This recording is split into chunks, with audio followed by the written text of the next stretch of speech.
এইরকম একটা নর্মাল ফটোকে আপনি চাইলেই মাত্র এক ক্লিকে এইরকম একটা স্মার্ট প্রোফাইল ফটোতে রূপান্তর করতে পারবেন, যেটা আপনি চাইলে আপনার ফেসবুক অথবা ফেসবুক পেজের প্রোফাইল হিসেবে ব্যবহার করতে পারেন। তো কীভাবে এই ধরনের ফটো জেনারেট করবেন, তো সম্পূর্ণ প্রসেসটা আমি এই ভিডিওতে বলে দেবো। তো কথা না বাড়িয়ে চলুন চলে যাই মূল টিউটোরিয়ালে। তো প্রথমে আপনারা ChatGPT যে অ্যাপটা আছে অ্যাপটাকে ওপেন করে নেবেন।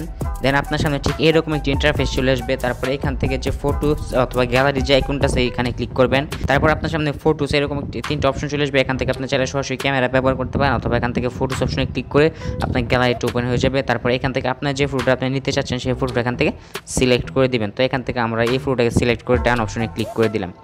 তারপর নিচের দিকে দেখতে পাচ্ছেন আস্ক এনিথিং একটা অপশন আছে, আপনারা এইখানে একটা প্রম্পট লিখে দিবেন। তো প্রম্পটটা আপনারা কোথায় পাবেন এটা আমি ভিডিও শেষের দিকে বলে দেবো। তো এখান থেকে আপনারা প্রম্পটটাকে লিখে দিবেন। তারপরে এইখান থেকে আপনারা চাইলে আপনার প্রম্পটটাকে কাস্টমাইজ করতে পারেন, যেমন এইখানে নাম লেখা আছে রাব্বি, তো এখানে আপনারা আপনাদের নামটা লিখে দিবেন। তারপরে এখান থেকে আপনারা জাস্ট এই যে এরো আইকনটা আছে আপনারা এই এরো আইকনে ক্লিক করবেন।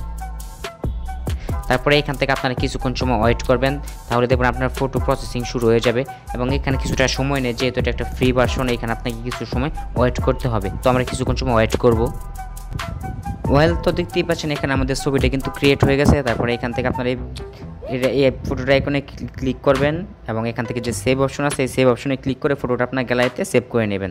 তো এইবার আপনাদেরকে বলে দিই প্রম্পটটা কোথায় পাবেন। প্রম্পটটা পেয়ে যাবেন এই ভিডিওর কমেন্ট বক্সে চেক করলে আপনারা কিন্তু প্রম্পট ওইখান থেকে কপি করে নিতে পারেন।